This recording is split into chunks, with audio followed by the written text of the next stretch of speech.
السلام علیکم ورحمۃ اللہ وبرکاتہ۔ بسم اللہ الرحمن الرحیم۔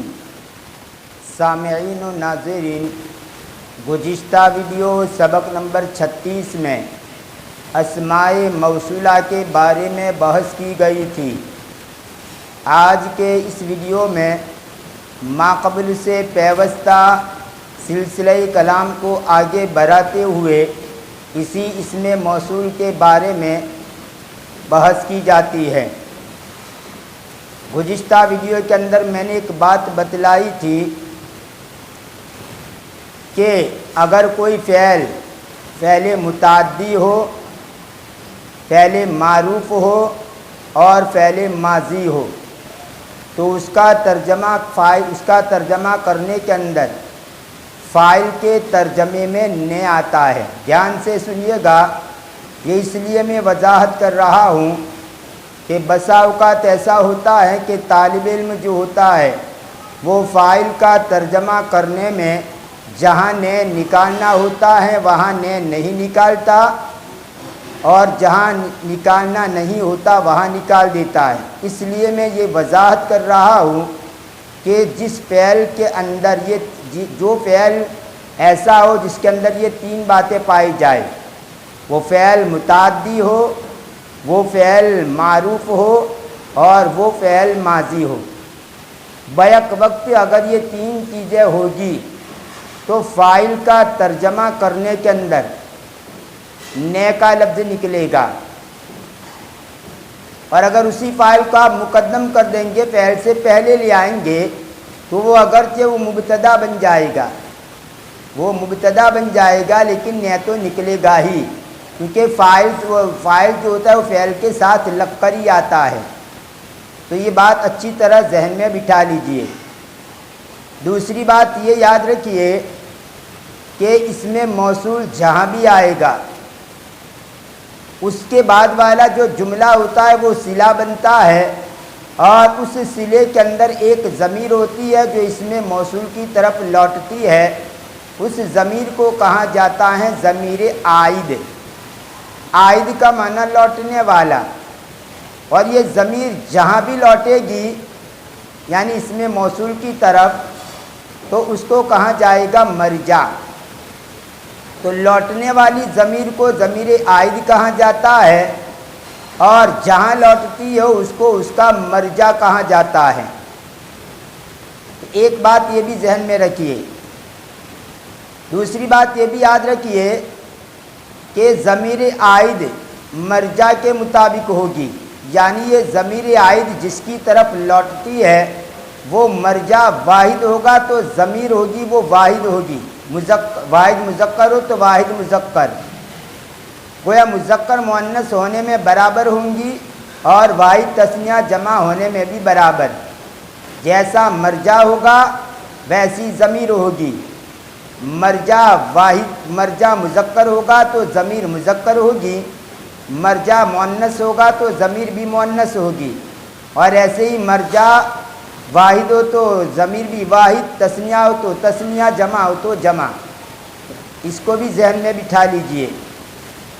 گزشتہ ویڈیو کے اندر میں نے بتلایا تھا کہ یہ جو ضمیر عائد ہوتی ہے وہ ضمیر عائد یا تو فاعل کی ہوگی، یا تو مفعول بہ کی ہوگی، یا تو نائب فاعل کی ہوگی، یا مجرور بے اضافت ہوگی جس کا دوسرا نام مضاف الیہ ہے۔ مضاف الیہ کا دوسرا نام مجرور بے اضافت، یا یوں کہہ لیجئے کہ مجرور بے اضافت کا دوسرا نام مضاف الیہ، جو بھی کہنا ہو۔ تو مجرور بے اضافت اور مضاف الیہ دونوں ایک ہی ہے، تو ضمیر عائد مضاف الیہ ہوگی، یا پھر ضمیر عائد مجرور بے حرف جر ہوگی۔ انشاءاللہ میں ہر ایک کی مثال آپ کے سامنے پیش کروں گا، مثالوں سے آپ کو اچھی طرح سمجھ میں آ جائے گا۔ گزشتہ ویڈیو کے اندر میں نے جو مثال پیش کی تھی اس میں ضمیر عائد جو تھی وہ فاعل کی ضمیر تھی، اور میں نے فعل لازم کو پیش کیا تھا۔ فعل لازم ماضی کے صیغے پیش کیے تھے، الولد خرج، لڑکا نکلا۔ آپ دیکھ لیجئے اس ویڈیو کو۔ آج کے اس ویڈیو کے اندر میں پہلے متعدی، معروف اور ماضی کی مثال پیش کر رہا ہوں۔ مثلاً پہلے تو آپ یہ سمجھیے، میں بغیر اس میں موصول کے لگائے پہلے میں آپ کو بتلاتا ہوں۔ الولد شریبا، لڑکے نے پیا۔ الولدانی شریبا، دو لڑکوں نے پیا۔ الاولاد شریبو، سب لڑکوں نے پیا۔ البنت شریبت، لڑکی نے پیا۔ البنتانی شریبتا، دو لڑکیوں نے پیا۔ البنات شریبنا، سب لڑکیوں نے پیا۔ تو یہاں پر دیکھیے جو بات میں نے کہی کہ اگر کوئی بھی فعل متعدی ہو، معروف ہو، ماضی ہو تو ترجمہ کرنے کے اندر، فاعل کا ترجمہ کرنے کے اندر نے کا لفظ آتا ہے۔ تو یہاں پر دیکھیں ان مثالوں کے اندر نے نکلا ہے۔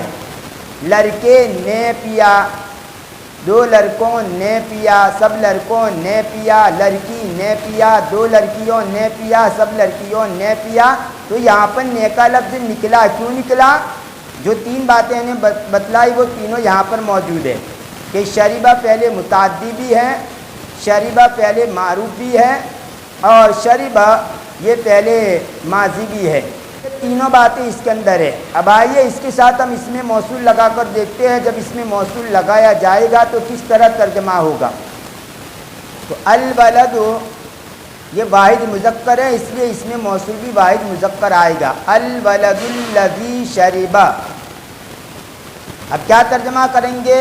سب سے پہلے تو الذی کے ترجمے میں آپ بولیں گے وہ، اور پھر یہ الولد کا ترجمہ کریں گے الولد الذی، وہ لڑکا۔ اب یہاں پر اتنا کرنے کے بعد جس لگائیں گے، یہ نے جو لفظ نکلتا ہے نے، اس کے ساتھ آپ جس لگا دیں گے۔ الولد الذی شربا، وہ لڑکا جس نے پیا، وہ لڑکا جس نے پیا۔ اور تسنیہ جمع کے اندر جس کے بجائے جنہوں لگائیں گے۔ الولدان اللذان شربا، وہ دو لڑکے جنہوں نے پیا۔ الاولاد الذین شربوا، وہ سب لڑکے جنہوں نے پیا۔ تو واحد کے اندر جس لگائیں گے، تسنیہ جمع کے اندر جنہوں لگائیں گے۔ ایسی البنت التی شربت، وہ لڑکی جس نے پیا۔ البنتان اللتان شربتا، وہ دو لڑکیاں جنہوں نے پیا۔ البنات اللاتی شربنا، وہ سب لڑکیاں جنہوں نے پیا۔ تو یہاں پر دیکھیے جس نے، جنہوں نے، اور اس سے پہلے جو ویڈیو پیش کیا تھا جس میں پہلے لازم لگایا تھا، اس میں جس نے جنہوں نے نہیں آتا تھا، بلکہ وہ لڑکا جو کہ 6 کے 6 صیغوں میں جو کہ آتا تھا۔ آپ اس ویڈیو کو دیکھ لیجئے۔ تو ان مثالوں کے اندر دیکھیے فاعل کی ضمیر لوٹتی ہے، اس میں موصول جو ہے، یہ اس میں موصول کی طرف لوٹنے والی جو ضمیر ہے وہ فاعل کی ضمیر ہے۔ تو اس فاعل کی ضمیر کو کہا جائے گا ضمیر عائد، اور یہ اس میں موصول کی طرف لوٹتی ہے، اس لیے اس کو کہا جائے گا مرجع۔ تو شریبہ میں لوٹنے والی ضمیر واحد ہے، شریبہ میں تثنیہ ہے، شریبو میں جمع ہے، شریبت میں واحد مؤنث ہے، شریبتا میں تثنیہ مؤنث ہے، اور شریبنا میں جمع مؤنث ہے۔ تو ضمیر عائد مرجع کے مطابق ہوئی۔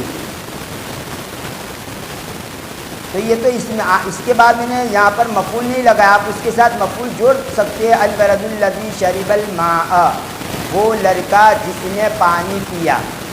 میں نے تو صرف یہ فعل فاعل کی میں اس میں موصول اور اس کے ساتھ جو فعل لگتا ہے اسی کو اب آگے آپ جملہ بنا سکتے ہیں۔ اب جیسے کہ میں نے پہلے کہا تھا الولد الذی شرب، وہ لڑکا جس نے پیا، یہ ادھورا جملہ ہے۔ اب آگے آپ جو بھی لگا دیں گے تو جملہ پورا بن جائے گا۔ الولد الذی، مان لو الولد الذی شرب الماء، وہ لڑکا جس نے پانی پیا، یہ جملہ ادھورا ہے۔ آگے اگر آپ کوئی لفظ لگا دیں گے، کوئی اس میں لگا دیں گے تو پورا جملہ بن جائے گا، لیکن وہ بھی کیسا لگائیں گے؟ واحد ہو تو واحد لگائیں گے، تسنیہ ہو تو تسنیہ، جمع ہو تو جمع۔ مثلا میں اس کے ساتھ آگے خبر لگا دیتا ہوں، الولد الذی شرب الماء، وہ لڑکا جس نے پانی پیا۔ اب اس کے ساتھ میں نے لگا دیا، مان لو اخی، میرا بھائی ہے۔ اور دوسری جو مثال ہے، الولدان اللذان شرب الماء، وہ جو لڑکے جنہوں نے پانی پیا، تو اس کے بعد یہاں پر آپ تسنیہ لائیں گے، اخوای، وہ میرے بھائی ہے۔ اور الاولاد الذین شربوا الماء اخوتی یا اخوانی، اخن کی جمع اخوتن بھی آتی ہے، اخوان بھی آتی ہے، تو چاہے اخوانی لگا دو چاہے اخوتی لگا دو۔ تو یہ جو آگے جو یہ لفظ بڑھایا ہے وہ اس کی خبر بن جائے گی یہ پورے جملے کی۔ ایسی البنت التی شربت الماء اختی، وہ لڑکی جس نے پانی پیا وہ میری بہن ہے۔ البنتان اللتان شربت الماء اختای، وہ دو لڑکیاں جنہوں نے پانی پیا میری بہنیں ہیں۔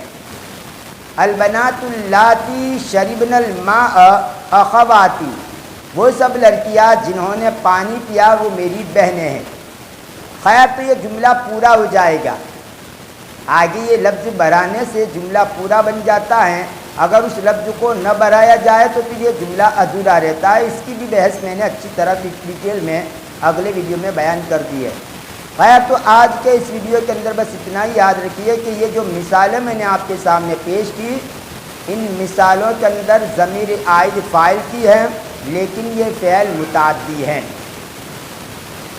آخر میں ایک اور بات کہ اگر فعل لازم اور فعل متعدی ان دونوں کا اگر آپ مضارع لائیں گے تو ایسی صورت کے اندر وہاں پر 6 کے 6 صیغوں میں جو کے ہی آئے گا۔ سیدھے سادھے انداز میں آپ یوں سمجھیے 4 شکلیں بنے گی۔ ایک تو اسم موصول کے ساتھ لگنے والا جو اسم ہوگا، میں ایک مثال صرف پیش کرتا ہوں، 6 کی 6 مثالیں پیش نہیں کرتا، ویڈیو لمبا ہو جائے گا، صرف فاعل کی مثال سے آپ پوری بات سمجھ لیجئے۔ مثلا الولد خرج، الولد الذی خرج، الولد الذی یخرج، الولد الذی شرب، الولد الذی یشرب۔ یہ 4 مثالیں میں نے آپ کے سامنے پیش کی ہے۔ تو ان چاروں مثالوں کے اندر آپ دیکھیے کس جگہ پر فاعل کا ترجمہ کرنے کے اندر جو کہ آتا ہے، کہاں پر جس میں آتا ہے۔ تو یہ 3 چیزیں جو ہے، یہ 3 فعل آپ دیکھ رہے ہیں، یہ جو میں اشارہ کر رہا ہوں، ان تینوں کے اندر جو کہ آئے گا، 6 کے 6 صیغوں کے اندر جو کہ آئے گا۔ اور یہ جو ہے یہ فعل متعدی الولد الذی شرب، یہاں ترجمہ کرنے کے اندر جو کہ نہیں آئے گا بلکہ جس آئے گا، جس نے، اور تسنیہ جمع میں جنہوں نے، جیسا کہ بیان کر دیا گیا۔ اس لیے خاص طور پر اس کو یاد رکھیے کہ اگر فعل معروف لایا جائے گا، فعل متعدی اور فعل لازم، اس کے ماضی اور مضارع، فعل لازم کا ماضی مضارع اور فعل متعدی کا ماضی مضارع، اگر یہ 4 شکلیں بنے گی تو اس میں ایک ہی شکل کے اندر جس میں جنہوں نے آتا ہے، باقی جو 3 شکلیں اس میں جو کہ لفظ نکلے گا۔ امید ہے میرا سمجھانے کا طریقہ آپ کو پسند آیا ہوگا اور بات بھی سمجھ میں آئی ہوگی۔ اگر پھر بھی سمجھ میں نہیں آیا اور کسی چیز کے بارے میں آپ کو ڈاؤٹ ہے، پوچھنا ہو، تو آپ کمنٹ کے اندر پوچھ سکتے ہیں۔ انشاءاللہ حتی المقدور میں رپلائی دینے کی کوشش کروں گا۔ آنے والے ویڈیو کے اندر اسی سلسلے کلام کو جاری رکھتے ہوئے آپ کے سامنے مزید باتیں پیش کی جائے گی۔ آج کے اس ویڈیو میں بس اتنا ہی، ملتے ہیں اگلے ویڈیو میں۔ دعا میں یاد رکھیے، فی امان اللہ، الی اللقاء۔